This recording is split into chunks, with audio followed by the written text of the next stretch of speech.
जब मेरी आंख खुली, मैं एक छोटे से कमरे में थी। मेरा पैर चेन से बंधा था और मुझे सलाइन ड्रिप चढ़ी थी। वहां हावर्ड नाम का एक आदमी आया, जिसने कहा कि बाहर एक बड़ा हमला हुआ है और हवा जहरीली हो चुकी है।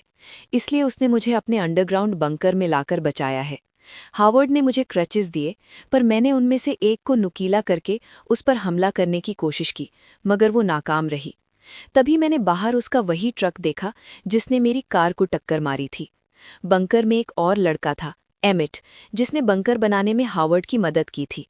एक बार मैंने भागने की कोशिश की और एयरलॉक तक पहुंच गई, पर वहां मैंने एक औरत को देखा जिसकी स्किन किसी इन्फेक्शन से गल रही थी। वो अंदर आने के लिए गिड़गिड़ा रही थी, पर हावर्ड ने मना किया। तब मुझे लगा कि शायद हावर्ड सही कह रहा है और बाहर वाकई कोई केमिकल अटैक हुआ है। हम तीनों एक फैमिली की तरह रहने लगे, पर हावर्ड का गुस्सा हमेशा डर बनाकर रखता था। एक दिन जब मैं एयर फिल्ट्रेशन सिस्टम ठीक करने वेंट्स के अंदर गई, तो मुझे वहां हेल्प लिखा हुआ मिला और साथ में कुछ खूनी इयररिंग्स भी मिले। मैंने देखा कि जिस लड़की को हावर्ड अपनी बेटी मेगन बताता था, वो असलियत में एक गायब लड़की ब्रिटनी थी। मैंने और एमिट ने छुपकर एक मेकशिफ्ट बायोहैज़र्ड सूट और मास्क बनाया ताकि हम बाहर निकल सकें।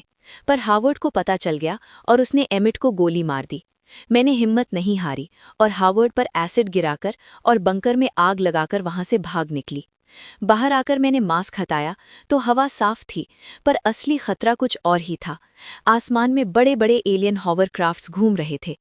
एक एलियन ने मुझ पर हमला किया और क्राफ्ट ने मेरी ट्रक को ऊपर उठा लिया।